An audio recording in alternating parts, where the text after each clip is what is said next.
Far to the north, nestled in the World's Edge Mountains, lies the 5 great dwarven kingdoms, one of which is Mithril Hall, nestled deep within the mountain. Inside is the great forge to the god of dwarven craft, Dumathoin. Its attendants work tirelessly to praise and revere their god, as well as craft the finest dwarven weapons and armor in all the lands. One of these attendants, we will start this next chapter of our story, is rushing past the forge right now to answer the beckoning of one of the forge lords. This attendant quickly runs past the forge, down through the halls, past the geometric artwork, and runs through the double doors into the forge lord's chambers. And you see him sitting behind his large desk, covered in maps and scrolls, design plans strewn about the walls, tomes and books, just cover every flat surface in here, with his great set of massive windows behind his desk that peer out over the large open area where the forge itself lies. And he, sitting there standing, looking out the window, you see his large mane of silvery hair, his attendant's robes with the filigree that kind of creates these geometric patterns that look like anvils and hammers. And as you burst open the doors, he turns around and you look into the face of Delig Ironbeard, Forge Lord of Mithril Hall, and he says, "Ah, Angus, I'm glad you were able to make it." You summoned me, so I came as quickly as I could. I did. Always the punctual lad. How goes your efforts in the forge? Well, always could be better, but I strive for excellence. Good lad. Well, I have something of importance that I think would be good for you for your first venture out from underneath our mountain here. You feel up to a task? I'll start fidgeting with my hands. Mm-hmm. And, yes, I am super excited to try a new venture. Excellent. So, as you are aware, we have somewhat cordial relations with the Lord's Alliance over on the coast with the humans. We used to work on many crafting projects, construction, things of that nature. But a few generations ago, the alliance that we had with them sort of fell apart. We had those trouble with the orcs that wrapped up, I believe, somewhat around the time that you were born, actually. The mention of orcs, I spit on the floor. I just mind the carpet. But it seems the Lord's Alliance is moving eastward, looking to expand possibly their influence, and so far as I know, it's not aggressive at all. They're actually approaching this diplomatically, which makes me raise an eyebrow. So am I not going to be making weapons for the Lord's Alliance? Potentially. You remember the Pact of Phandelver we had with them? Yes, from my studies. Good. Yes, it looks like they are attempting to bring it back again, which would be fortuitous for both them and us.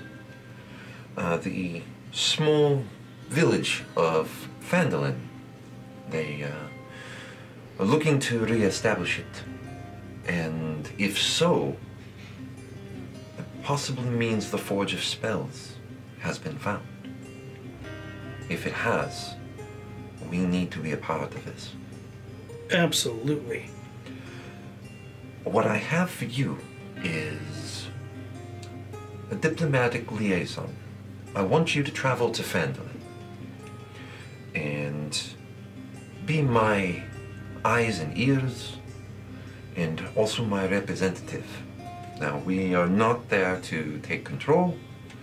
We are not there to influence, shall we say. I'm very curious how they are approaching this. Usually, I'd say we send a retinue, some soldiers, some attendants such as yourself, but the man in charge is an old friend, actually, a man by the name of Silder Hallwinter. He was, I knew him when he was a much younger man, when he was in Waterdeep. He was captain of their Griffin cavalry. He was a good man. He, not quite as good as dwarven iron, but he was made of iron nonetheless. And found him to be very much the man of his word and a very dedicated individual. And he is leading, I guess, the Lord's Alliance mission to reestablish Phandelver. And I would like for you to travel there and treat with him and be of any assistance to him as in my stead. Do you feel up to this? Absolutely. Good, good, good. Well, pack up your things. If you need to requisition anything from the commissary or from any one of our guards, it's going to be about 5 days travel for you. Okay. If you merely stick to the roads, should lead you. I can happily provide you with a map. It should not be terribly difficult to find. But I would like for you to set out as soon as possible. What time of day is it? Right now, it's roughly noon. It's just after lunch. I could be ready to go within an hour. Excellent, excellent. You see him kind of move a couple papers around as he goes, here we are. And starts to roll up a large piece of parchment, and you see him take a small piece of fine chain, wrap it around it a couple of times, just tie it in a simple knot and hands it to you. Okay. Here's the map. You'll be heading west for about the day, and then it's 3-4 days south from there. You'll be going past Mount Hotnow on your way there, but all that ugly business should have been cleared up some time ago, so I don't imagine you'll be having too much trouble on the road. So, Mr. Hallwinter is the person that I am meeting, and he is the one that I can trust, correct? Yes. Is there anybody that anyone that I should be wary of? Wary? None, not that I can think of. I mean, humans are generally trustworthy, but, I mean, you know, the problem with humans, you make a friend, and they are gone after so long. They don't. Couple decades. They don't live very long, so, you know, if you find a family to trust, that's better. But, no, Silder, he's good man. Good man. Find him as soon as you can. Be as helpful as you can. And do tell him I say hello. That I will do. Excellent. All right. Go off with you. Haul ass out. Alrighty. So you bust out of there as fast as your shorter legs can carry you. By 25-foot speed. So you bustle back through the forge. You pick up your smith's tools that you had left at your work anvil. And clean up my area. Good, good. Like a proper dwarf. You know, don't leave anything for anyone to clean up behind you. And you grab all of your things from your quarters in the temple. And is there anything that you want to requisition, or are you ready to go? Somebody's gonna be cleaning that spit, though. You shouldn't have said dirty words. No, I think that I'm good. Alrighty. Yeah, I'm ready to boogie. Alright, so you set out, get to the front gates of the great mithril hall, your home. You hear the heavy, heavy iron clank as they raise the massive porticus that stands guard eternal on the front. And you look out, mountains ahead of you, you see the road leads you forward. Before I get to the front gates, I want to stop by the forge real quick. And looking upon the Great Forge, I want to do the Blessing of the Forge on myself. Okay. Which will give me a +1 to my armor class until the end of my next long rest. Okay. So as you were cleaning up and grabbing all your things before setting out, you infused the blessing into your armor. And you head out. All right. Feet don't fail me now. All right. So you've been traveling for 2 days now on the road without any sight of any other people. Just taking in the scenes. The nature is all around you as opposed to what you're used to under the mountain. But it's been pleasant. The weather's been nice. But on the third day, traveling south down the road, you crest over a small rise. And as you come over the rise, you see a strange sight. You see a human kind of bent over another human laying down on the side of the road. And as you get closer, you see the bent over human seems to be examining or moving this other individual. And as you continue to approach, you see he's wearing yellow robes that you recognize as an attendant of Ilmater. What do you do? Does he seem to be inspecting the person or hurting him or? Go ahead and give me a perception check. 17. 17. You see him pick the arms up and place them in kind of a resting fashion, and from your training you recognize it instantly as sort of wrapping a body. Okay. I approach relatively slowly. Mm-hmm. And am I riding anything or am I hoofing it? You're hoofing it. All right. So I walk over to him and I'm like, hey friend, do you need some help? All right. Now, you had come across, in your travels here, a body laying on the side of the road, riddled with black feather-tipped arrows. This person had expired some time ago, and just as part of your order to ensure safe passage to the beyond, as you were just prepping it to get ready to bury this individual, a dwarf in heavy armor you see coming up behind you, not menacingly, walking very slowly towards you, and he hails you. What do you do? So he just asks, he says to me, what am I doing, kind of? Mm-hmm. I said, hail friend, do you need any help? I'm just finalizing this gentleman. I came across his body. It seems like it's been here for a time or two and riddled with arrows. I wanted to make sure he has clean, safe passage to the beyond. And I'm just finishing up with his body. Would you help me to kind of move it off the side into the brush? Absolutely. Do we have a tool to possibly dig a grave for this gentleman? Just my staff and my hands. Are there any stones where we can build like a cairn for him? Go ahead and give me a survival check. Do you want me to do can the both same? do this? Okay.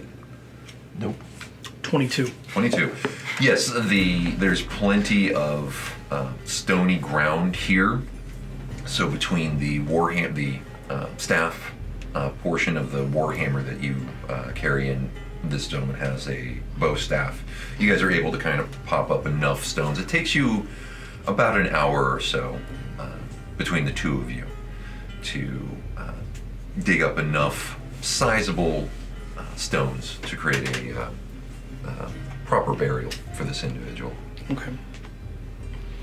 So you complete covering the body. Where are the arrows placed? Like chest, back, head, neck, face. Did you remove it? I took them all out and I set them in a line right at the edge where his body was. Okay, so then go ahead and give me a medicine check. All right, fair enough. 5. 5? You can't tell if they were from the front or the back from the state of the wounds, but there were 3 of them in the chest and 1 in the head. Okay, so I turned to my new friend. Was he shot in the chest? Was he shot like he was running away? It seems like he was shot direct, straight on. So he could have been standing his ground or ambushed from the front. But the arrows were in the front and 1 in the head. Poor bastard. Yes. Go ahead and give me an investigation check Both? for Angus here. And 15. 15? Okay. You go ahead, actually give me an investigation check as well.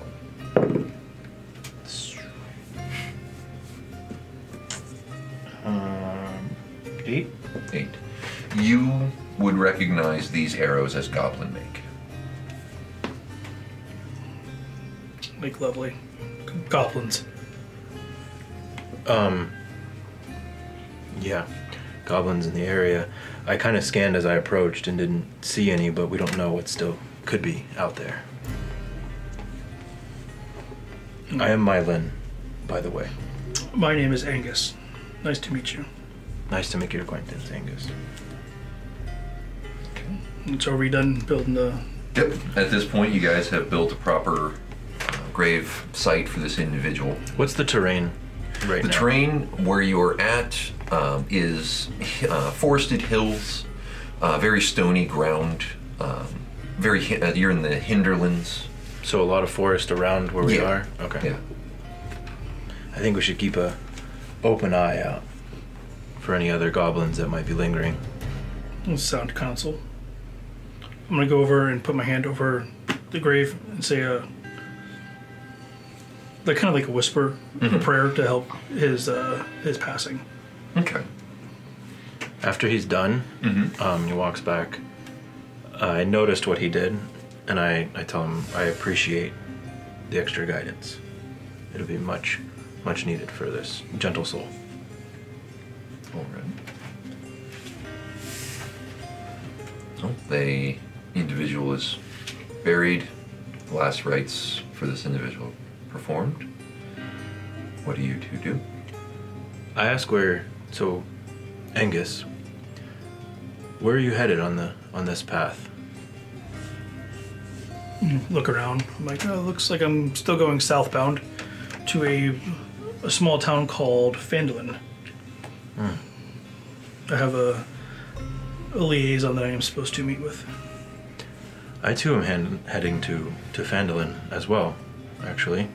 I've heard that they were overrun by a group of bandits, and I wanted to see if I can apply my assistance and lend a hand in helping those who are in need.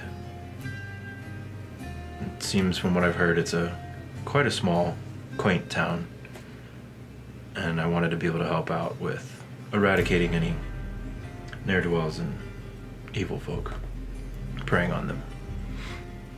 Oh, that is pretty valiant of you. It is our way. Have I heard such rumors or no? Go ahead and give me an insight check to see if you can recall having heard anything from the gossip talk around the forge. Ouch. 7. 7. Nope. Well, that's news to me, but let's go see what we can find. Okay. You seem pretty armored up. I would like to accompany you along the way, if I may. I'm strangely comfortable with that. All right, so the two of you I have that effect journey on people. south. All right, so the two of you set out. Okay. I also wanted for surely keep an eye out. I'm kind of Checking for traps. that's another character. No, I'm kind of so again. Let's say that there's a narrow road. I want to be closer to the forest, just maybe in the short grass off the side of the road. Okay, just off the side of the road you're walking? Right off the side, but keeping my eye glazed of obviously what could be ahead out of my peripheral vision, but more of like checking the forest itself. Okay, go ahead and give me, for the rest of your day's journey here, go ahead and give me a perception check. That would be a 9. 9? Okay. As you're keeping an eye out, you don't see anything that you register as being threatening. One's coming around one of the bends in the road as the ground continues to lower slowly but steadily in elevation here coming out of the hinterlands. You do see a small group of deer one time bolt through the woods, but you don't see anything chasing it. They may have just been spooked. Were they spooked from us approaching? Did I notice like as soon as we saw Out of the corner of your eye, you just caught the movement, focused for a moment, and just registered that they were deer. Okay. And so we come to the end of this day. The sun is just now crested behind the trees, and you know that dark is very much upon you. What do you two do? Should we set up a camp for the night? That sounds like a good idea. Probably not directly on the path. No. Let's find an opening in the woods. Okay. Looking for a clearing? Yeah. Okay. You can either both give me survival checks, or one can aid the other to grant advantage. Up to you guys. What do you have in survival? I'm looking. I have a +4. Is this where we should put like big letters and say meta? Yeah, metagaming.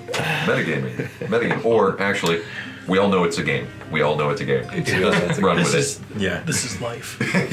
I'll assist you. Alright, so that gives me advantage, Okay, sure. right? Yes. No, you both rolled. What did you roll? I didn't know that it gives him advantage. I thought that's my fault. Yeah. That's all right. What did we get? 8. The 8s have it. All right. 8. Well, This was higher though. 16. you guys don't find any like sizable clearings, but you do find a nice patch of semi-open ground, enough for 2 people and a small fire. The woods here, it's largely pine, a few oak trees. So the woods are woods floor is somewhat barren. It's not terribly difficult to make a functional campsite. Just out dead here. like pine needles and stuff. Yeah, well, I mean, decent undergrowth, but nothing crazy. Okay. Do you guys set up a watch, start a fire? What would you like to do? If you'd like to get some rest, I can take first watch.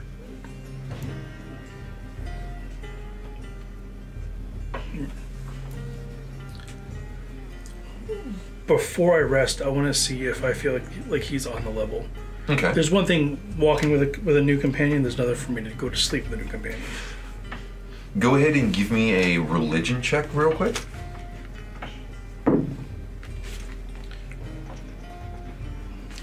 19. Well, he is wearing robes of a order known as the Yellow Rose. They are attendants of the god Ilmater. They are pacifistic. They are loyal to a fault. You know them to be almost overly caring people. He doesn't seem to have given you any indication not to trust him. Well, I'm just making sure. Sure, if you want to take first watch, I would love to get some sleep. Okay. All right. So It's been told that I snore, so I do apologize. You're Dwarven, I've heard this. So go ahead and give me a perception check for your first watch. 20. 20. Not a bad way to go. He's like this. I'm so perceptive. Fortunately, you are able to drown out the heavy, low, snoring sound of your new dwarven companion. And keep an ear out. You hear assortment of owls from time to time, and you once hear something large moving through the woods, but at a sizable distance away. So you surmise it's either a bear or maybe an elk, but not moving towards you at all, and in kind of a more lumbering, leisurely pace. Nothing registers as a threat or anything you need to take any action on. And so half the night passes without any event. Fantastic. Okay, so your rest comes to an end with your new human companion gently shaking you awake. Morning, sunshine. Isn't it still nighttime? Good evening, sir. It's Good evening, about sir. midnight. Yeah. So Closer to maybe 2 in the morning. Yeah. Good evening, sir. Nothing was awry. Everything was quiet. Well, almost everything. I want to hear from Rob how it sounds like that snoring. No. But I'm awake now. You should have done it like 5 minutes ago. Yeah. I'm still sleeping. It's okay. So perhaps next time. All right, so you take over on watch. Go ahead and give me a perception check. That is a 21. 21. We're very perceptive. He looks straight at the cricket that's making the noise. Right there. You see his head just and laser focuses on the cricket. Sacred flame. Oh my god. Do you have Sacred Flame? Oh, No. I went like this. Oh. not yet. All right. The first hour passes. Just the hooting of the owls. You hear the sound of wolves very, very, very far off in the distance, howling at each other. From your time spent up in the mountains, you recognize this as just wolves howling to each other in the night. Another hour passes, and then you hear a branch snap. Very, very faintly. Just north of where you currently are.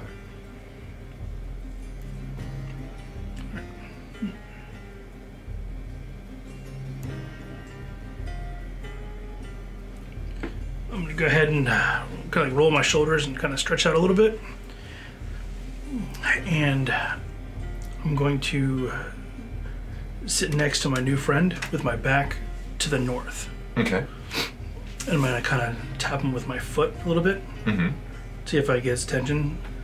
I'm like, in a whisper, like, Meilin, you need to wake up. I kind of... Like, don't move. But there is something behind me to the north. So I'm facing you? Mm-hmm. Am I facing north? Okay, so I wake up and I just kind of lean forward and I give a listen. Also, my sleeping is kind of more in legs crossed, more meditative, kind of... Back against a tree? Yes. Okay. Kind of sleep. So, and I'm going to stretch out, like I'm going to pretend like I'm sleeping. I'm going to lay down, and I'm going to start pretending to snore. There it is. All right. He's a heaver. A little bit of dwarven sleep apnea. Yeah. All right, go ahead. Both of you give me perception checks.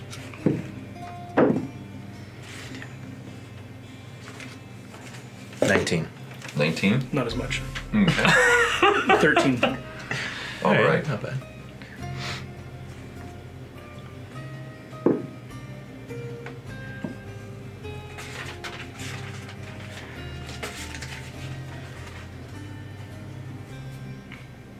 What you see with your eyes kind of half closed, but your ears pick up, you hear very, very stealthy footprints approaching within 5 feet. And right in that moment, you duck down as a morning star smashes right into the tree where your head was just a moment ago. Someone's dead. And you roll and look up into this snarling, hairy face of a 6 foot tall goblinoid. What? I'm gonna need initiative from you two gentlemen. Shit. You guys better kill that cricket. Right. I should have Sacred Flame that cricket. That would have shown him. If I knew that he was going to morph into something huge. Holy morph into goblinoid. All right. 20. Damn it. What's up with you guys? Always getting annoying. Oh. And Angus? 16. All right. Must have my spell book. David's like, I got plus 7 What's your initiative. dexterity bonus? Or dexterity modifier, Angus? It's a big fat 0. Okay. Why is it gotta be fat? Because it's round like a 0.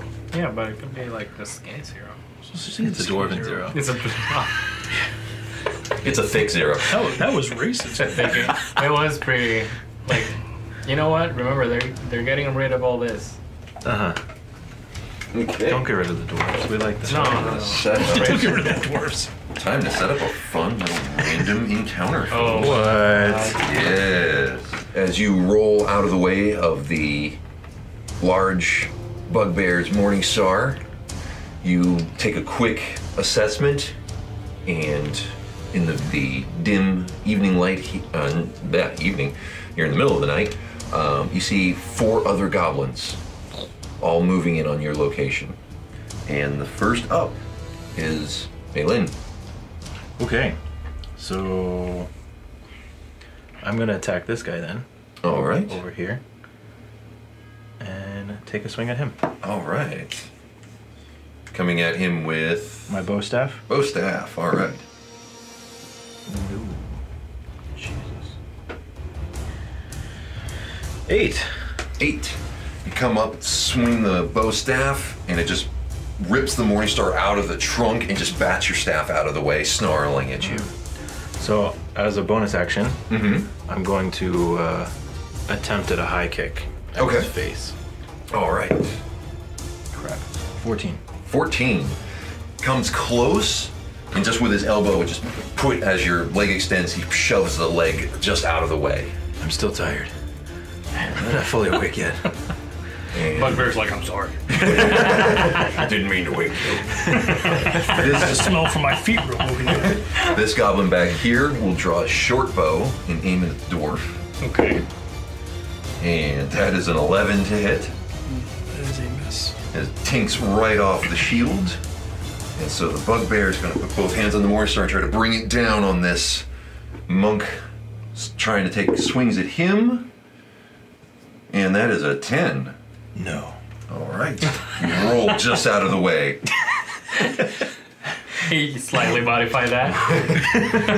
This goblin over here is going to fire with his short bow at the monk. That is a 12. No.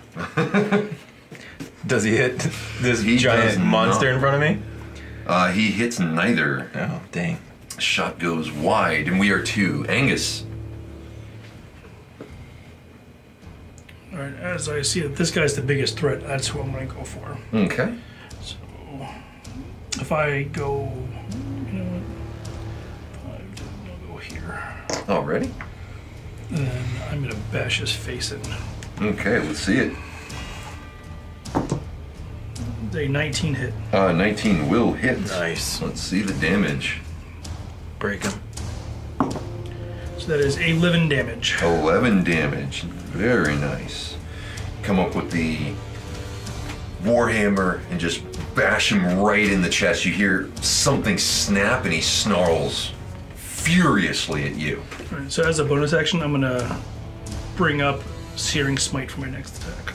All right. So you pull the warhammer back, look right back at him as he's snarling. Your mace just starts to glow. That's so cool. All right. This little dude here, 1, 2, 3, 4, is going to run over with a wicked little short sword and swing at the monk. I kick him. That is a 13. No. No, right. Wait, do it right. No. There you go. And this one is going to try to take a poke at the dwarf with his short sword. That's a bad idea. 14. That is a miss. All right. They are all angrily yapping at you. Do either of you know Goblin? No. Yes. You know Goblin. Yes, I do. It's one of the languages that I took. Very nice.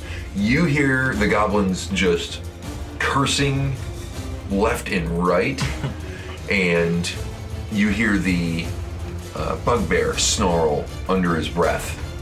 You hear him say, "Kill the human, take the dwarf." I'm gonna say back in Goblin, you should never poke a dwarf. Meilin, you're up top of the initiative.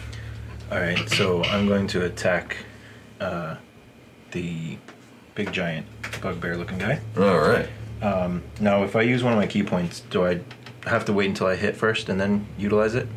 Or do I have to say what do you want to use your key point on? Flurry of blows. Alright, you would... It says immediately after... Yeah, after you make your attack, you could say, I'm going to do Flurry of Blows instead of your regular bonus action. Okay. 13. 13 does not hit. You go up with the bow staff. He grabs it and shoves it back at you. Okay. Again, bonus action, trying to kick him. All right. Are you doing Flurry of Blows here? Or are you just doing your regular bonus action?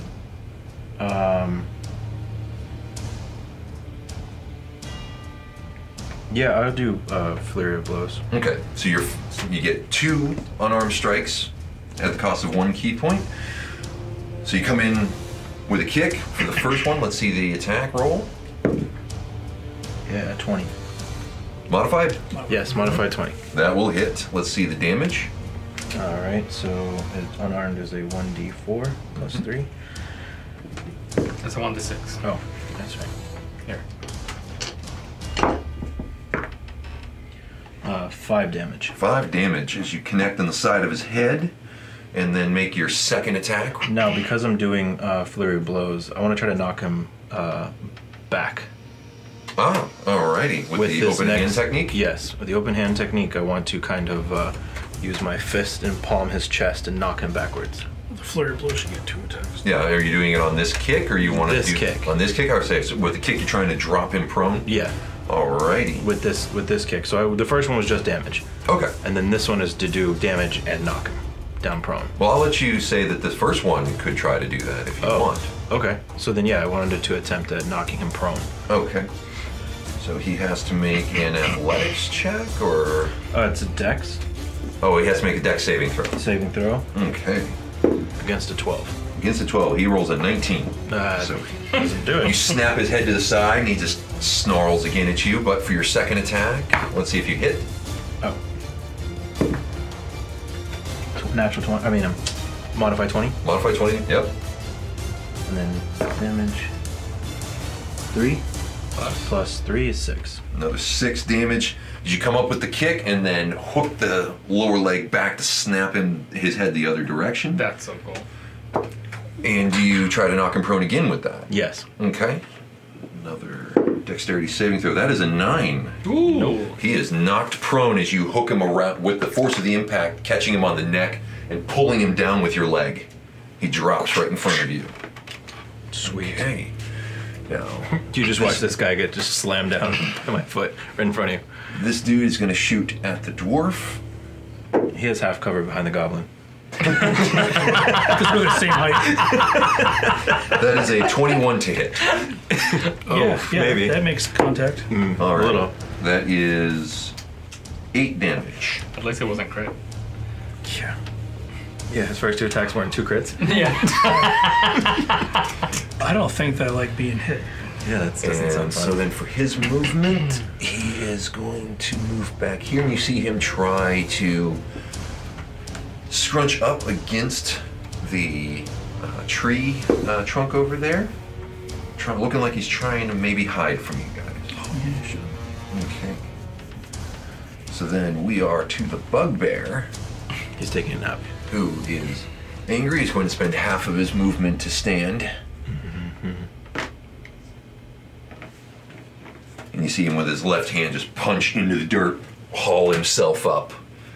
Takes a swing at you with the Morning Star. Who's you? That is cocked. Meilin. That is not going to hit, not with an 8. No. Slightly woozy from going face first into the dirt. He swings wide. Yeah. And now we are to this one here is going to scamper around to here. Try to shoot the dwarf. That's a 5. That's going nowhere. And we'll continue to finish his movement back here. And we are to Angus. Alright, well, I still see the biggest threat is the big dude. So. Okay. What are you doing, sir? Hitting him in the face. How's 21 sound? Oh, 21 sounds like contact to me. Oh, right. Oh, and then shooting off. Is that a 20? No. What? Oh, modified 21. Mm-hmm. Yeah. Well, I can't roll a natural 21. No, but jeez, like I thought it was a crit from here. No. And a +1. It is now. No. No, so Searing Smite, and I love this. Next time I hit a creature with a melee weapon, which I did, through a spell's duration, which is there, my flame flares with white hot intensity, and the attack does an extra 1d6 fire damage to the target and cause the target to ignite in flames. Oh, sweet. At the start of each of its turn until the spell ends, the target must make a Constitution saving throw. On a failed save, it takes 1d6 fire damage. On a successful save, the spell ends. All right, so that is, let me see, 7, 13.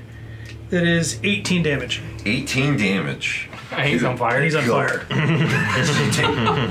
Even though he stands a good 2.5 feet taller than you, like Thor spinning the warhammer around, bring it up and just right in the center of his face, and right as it contacts, you discharge the smite into it and literally just blow flames out the back of his head as his whole upper body catches fire with his half of a head on there, and it just kind of staggers there for a minute, body not quite realizing what has happened yet, before just collapsing into this burning heap in front of you. I point my mace at that son of a bitch that hit me, and in Goblin, I say, "Oi, prick, you're next." Nice.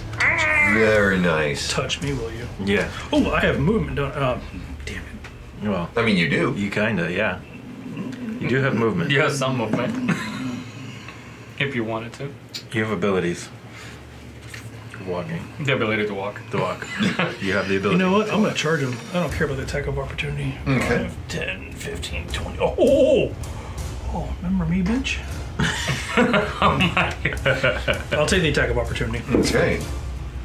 That will miss with a 12. All right. Fooled you. Worked it. Okay, so you go charging up on him.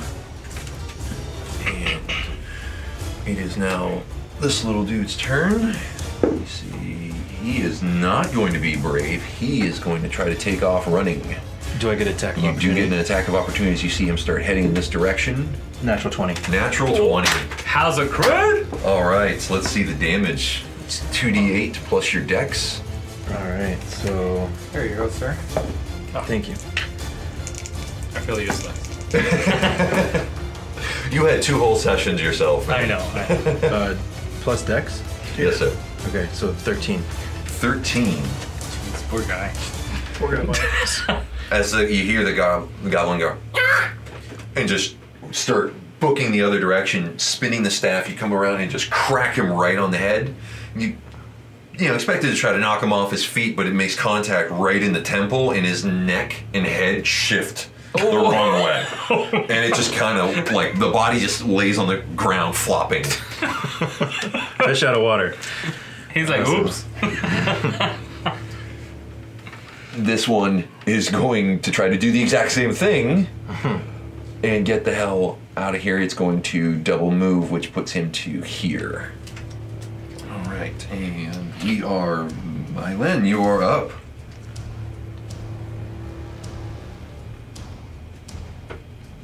I'm going to attack him. Okay. Oh my god. 5. Because I have 40. He's got 40 feet That of was movement. 30. So yeah. Yeah, I attack him. He just Okay. runs. He's like, Yeah, he just books it. An 11. An 11, unfortunately, does not hit. Okay, bonus action. Okay. I'm going to attack him. Okay. Also 11. Jesus. He's a slippery bugger. Yeah. you run really quick. Yeah. You are keeping pace with him. for the Okay. moment, Can we but- imagine this like the Terminator Oh, it's just a T-1000 just bearing down on him. Like on the highway. Yeah, pretty much. I mean, he's using his hands. He thought he got away, and I was just like, I'm here. Yeah, he turns around. He's just right behind him. Hello. Okay. This one here is, what is your passive perception? A lot. 2. Okay. Wait, no. 12. 12. Yeah, you have a total of 12. Okay. You did not see him from his position. He had hidden or attempted to hide back there. He's going to get a shot at you with advantage. Fortunately, that is not a crit, but that's going to hit with a 21. To shoot at me? Yes, with his short bow. You see an arrow coming right at you. I catch it. You try to catch it? Yeah, deflect missile. All right, you're going to try to deflect missile, so go ahead. Is that your third? No, I've only used 1. So this will be my second. Well, he's going to try to deflect it to see if he can catch it. If he catches it, that's where the key point comes in. This is just going to cost him his reaction. Oof. I roll a what? Insane. Monks, bro. You roll a d10. 1d10 plus my dex plus my level. Mm-hmm. So your dex is +3, your level is 3, so that is that plus 6. 9? 9. You catch it. Yep. The arrow. You hear the sound of an arrow. You just reach up, just grab this black feather-tipped arrow, while bearing down on this other one. Do I see this? You could theoretically. You gotta make a perception check real quick. Well, that's another natural 20. So 24. 24. You see the goblin pop out, fire. You see this dude looking the other direction, just goes and grabs the arrow. And Dwarf, I was like, holy shit. You hear some. Do you speak Dwarvish? I do. Actually. You hear. And you hear the dwarf go, holy shit! Fantastic. All right, do you That think you amps point me. to fire it back? No, I'm gonna fire it back, but not at him. Can I do that? So I'm gonna use it instead of firing it back. I want to stab it into his leg. I'll let you do that. That sounds cool as hell. Okay. I So feel as like- he's trying to run away, I want to grab it and then just stab it right into the other guy's leg to try to stop him from running, or in his back or wherever. Okay. But I want to use it instead of throwing it back. Just want to stab it into him. Rule of cool? Yeah, I was about to say, so you get, let's say, this would be a regular attack, so there would be a +5 to see if you stab him with this thing. 9. 9, unfortunately not. Damn it. You grab it, you snatch it, but you keep its momentum going. You sort of like bend its trajectory to aim it towards the goblin, having it completely bypass you, but it just hits the dirt right by his feet. He probably is scared of that as well. Right now, all he knows is fear. Man, that would have been cool if I hit. This goblin right here, seeing that, also takes off running in that direction. Like a lot. I'm guessing full movement. Oh yeah. Oh yes. Off the map. Yeah. Double They are movement. now cutting deep into the woods here. Okay. You can still see the one that you're bearing down on. Okay. This one, give me a perception check real quick. 9. 9. After a little bit, you lose him in the underbrush. Okay. Okay.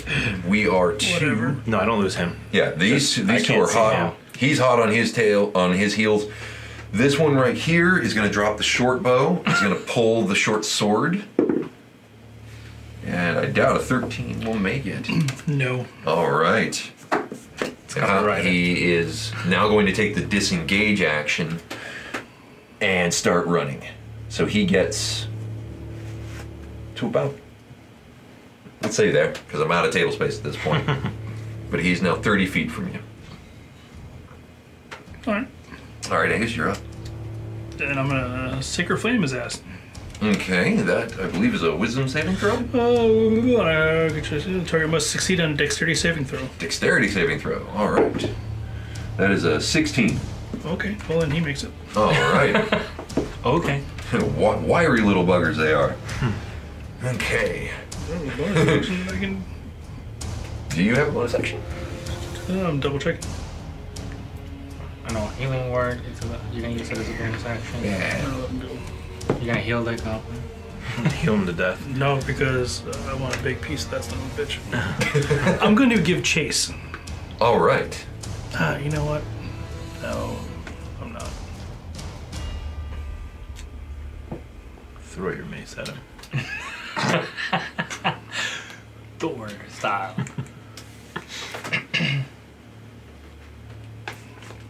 Yep.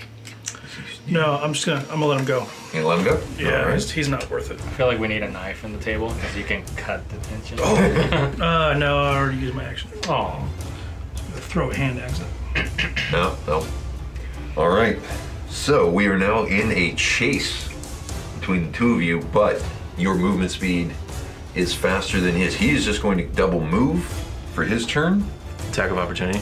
Oh, does it? You already used your reaction that's right. to catch the arrow. I have a question for you. Oh no, he didn't. Yeah, he used his action to attack. He has 2 actions. He can disengage as a bonus action. Slippery bastard. Yep. Goblins, nimble escape.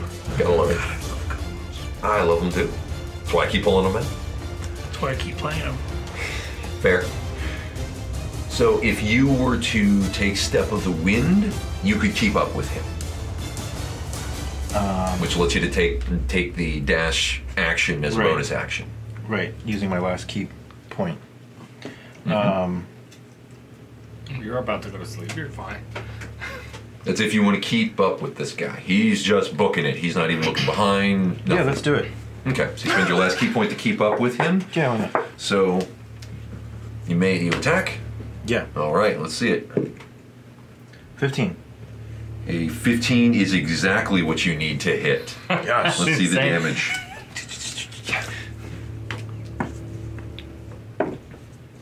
Crap. 5 damage.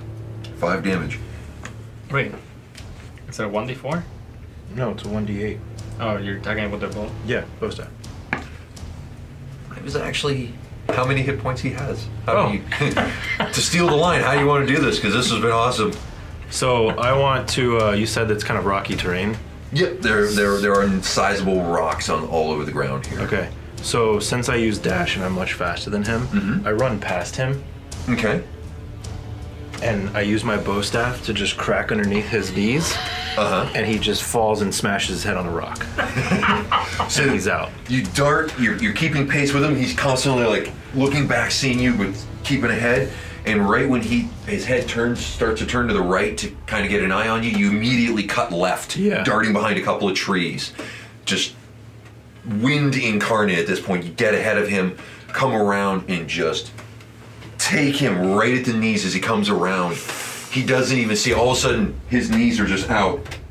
And he turns around just in time, just for a rock. Oh. And that's the last thing he sees. Just, and all you see, just this up on the rock.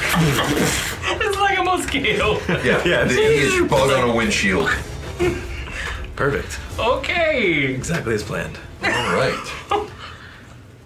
So go ahead now, give me a quick survival check. I rolled good on other things. Where you count it. Let's see. This new chart. Okay, 7. 7. Okay, it takes you a little bit of time to retrace your steps here in the pitch black woods, but you do, after about 10-15 minutes, find your way back to Angus. I kind of dashed the trees like. All right. Good evening, sir. That was an enjoyable battle. I feel sorry for the fallen. They would have fallen if they didn't attack. Agreed. You fought well. And you catch arrows. Yes. I have learned how. Wow. That's absolutely terrifying. Well, like you said, if they weren't shot at us to begin with, I wouldn't have to. I want to search the body. Before I left him, I did kind of set him to rest. I know what was left of him. You kind of just peeled him off of the rock. Yeah. And in my eyes, too, like, The rock is what killed him, not me. So I put him to rest. I come back and I kind of fold him up as well, but I also I call over to him. He might have some wares if you would like. I don't need anything that he might. Yeah, I'm looting the body. All right, Figured, knowing what I know about dwarves, they do like gold and shiny things. I will not be shy. Okay. All right, go ahead and give me an investigation check, sir. That is a 16. 16. On the bugbear, you do find a small hip pouch that he's got cinched up, and it has 7 gold in it. Damn. And 13 copper. I tell him I would cover his eyes for his passage, but seeing he has none and they've been barbecued. Well, they're blue. One blue this way, the other blue that way. Exactly. You guys are. Exactly. For a pacifist, it's pretty freaking badass. And then the other guy is just like, hey, hammer to the face. It's just like a flamethrower hammer. Yeah, mercy is for the afterlife, Pretty right? much. I say we get him out of the way. If you want to grab underneath his arms, I'll grab his legs. Do 1, 2, 3, just throw him over here. I don't want to look at him while I'm trying to rest him. Okay. I say instead of throwing him, we kind of just align his body up over here to rest. His eternal rest. I kind of roll my eyes at him and say, fine. Okay. So we carry him over here, yeah?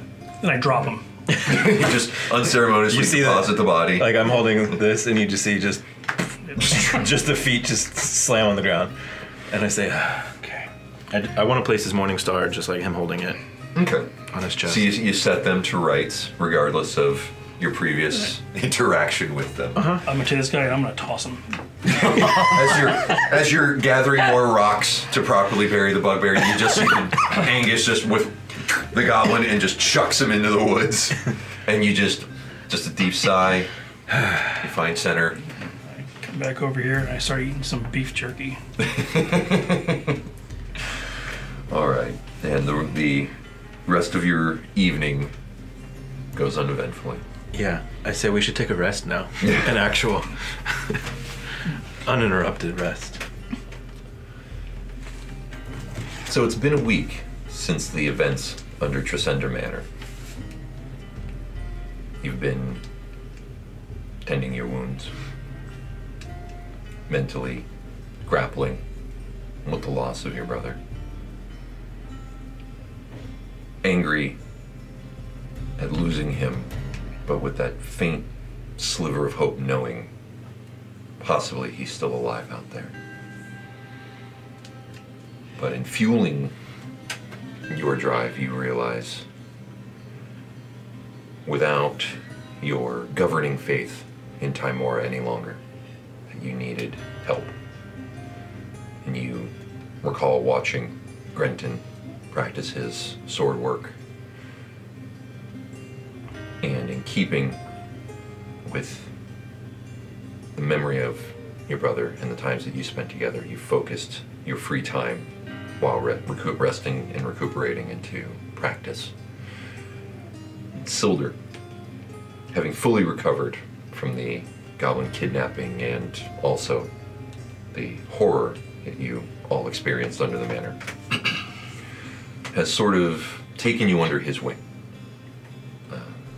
In the little bit of free time that he has had with getting the town back to normal. The few suspected red brands that may have survived, the estimation is maybe 1 or 2 took off. Nobody's seen them. They have not returned. The town has finally been at peace. With Sister Gariel's help, Sildur sent message to his higher-ups back in Neverwinter. And by the 3rd day, reinforcements had arrived in the town. And now here it is, 4 days later. From your room that you've been keeping in the Stonehill Inn, it's been granted to you as your current accommodations. You leave the inn walking to one of the open stable areas that you and Silder have been using for training purposes. You pass by a few of the Lord's Alliance guards who now actively patrol the town. And you see quite a bit more townsfolk than when you first arrived. You realize they had probably spent the entire time huddled indoors and only leaving when they would have to. The town is starting to become very bustling, very active, very hopeful. And lost in your musings, you almost don't realize it as you walk right into the middle of the stable area, training grounds that you have set up. And what kind of snaps you out of your thoughts is Silder's voice as you look up and you see him standing there with a whetstone on his sharpening his long sword. Ready for today's training, huh? That's why I come here early every day. Good lad. Good lad. Well, he cracks his neck, loosens his shoulders, and rested, looking a lot more healthy. You clearly see the former captain of the Griffin Cavalry standing in front of you, broad-shouldered, seasoned. The longsword, he flexes his arms, eyes the edge they just put on the blade, holds it in front. Well, show me what you've got, son. I put up my shield, take out my new sword, and I look at him straight in the eye, waiting for like this anime moment where like something drops in the background to start attacking. In the mid-morning sun, you see just this little bit of bead of sweat on his brow, just move, and then you react. I attack. All right. So you charge up at him. Yep, move 10 feet right in front of him. Okay. But as I'm doing so, I'm gonna bonus action. I'm gonna bring the Echo Knight right behind him. Okay. And this ghostly image of you appears right behind him. I attack with a 23. 23. He's going to use his reaction to try to parry the attack. And that is a 21. Which one of you is making the attack, the Echo or you? Me. As you come in, you cut high and you see him position the sword, already anticipating the blow, and you cut low just at the last second, catching him right in the armor. Let's see the damage. Alright, that's 1d8. That's 8. 8 damage. He weathers the blow, and he kind of shakes it off. Do you have anything else? I use my bonus action, I use my action and my movement, so that's it for now. Okay. And he kind of cocks a sly grin, and he goes, I see you're getting the hang of that trick. And he spins his longsword kind of to feint you, pulls it back at the Echo Knight. Okay. His AC is 16. And that is a... That's more than mine. 22 to hit. It does hit. And how many hit points does it have? Just the one? 1 hit point. Alright. He swings the longsword back. The Echo vanishes. He pulls the sword back into a ready position. He goes, now show me what you have got. Okay. And then... Is that it for Silder? That's what he's got. Alright, so I'll attempt to actually attack one more time. Okay. That is 22. 22. Let's see if he can parry that. He does not. Let's see the damage. That is 13 damage. 13 damage.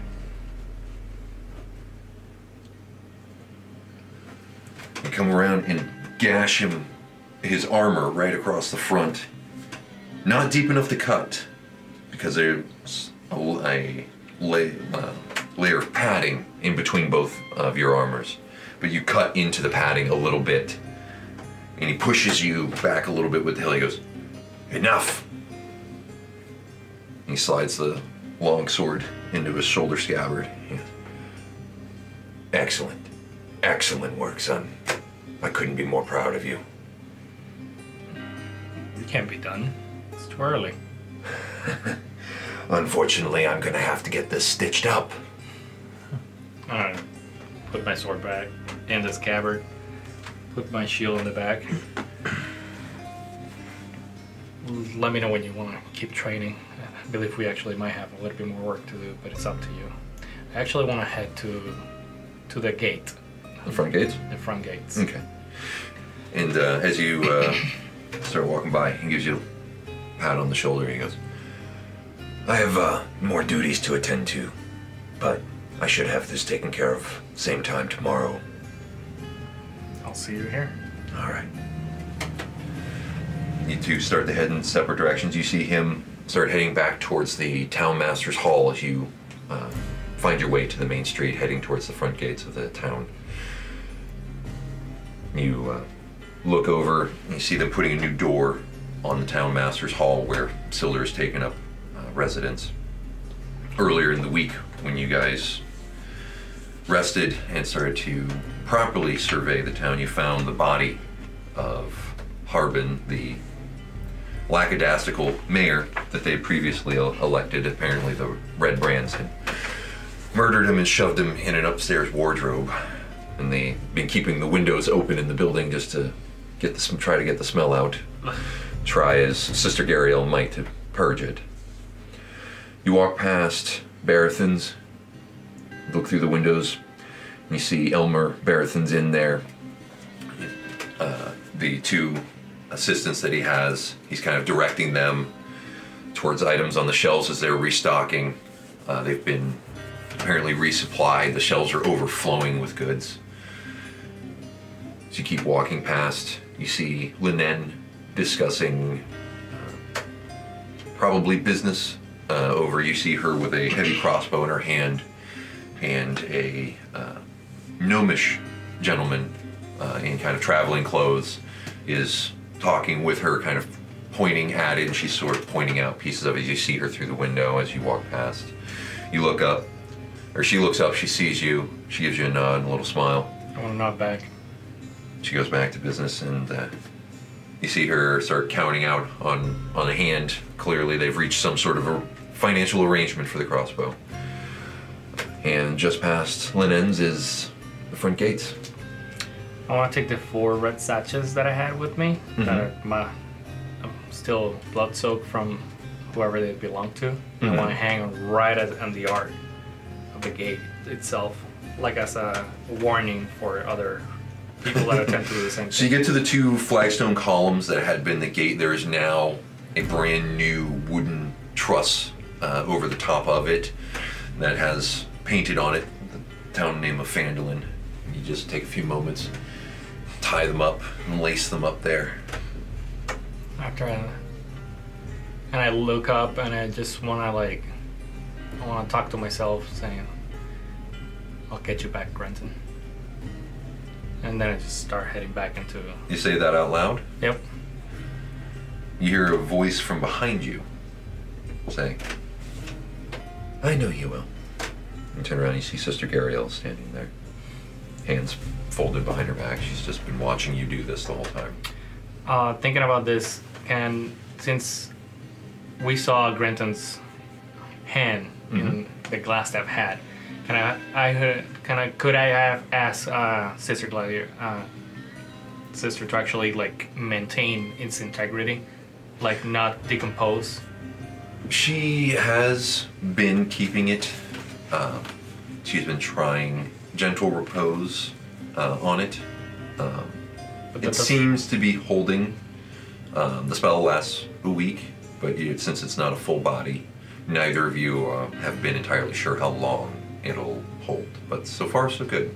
Okay. So, and I have it in my satchel. Okay. It's not weird at all. It's my brother's hand. He might need it back. I'm just thinking of it in a pickle jar. It's fully bandaged and everything. It's in the Beauty and the Beast Rose's glass. That would be awesome. Sitting there on its own. And pickle juice. And pickle juice.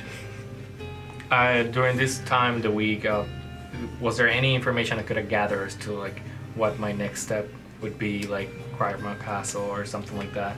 You've asked around the town.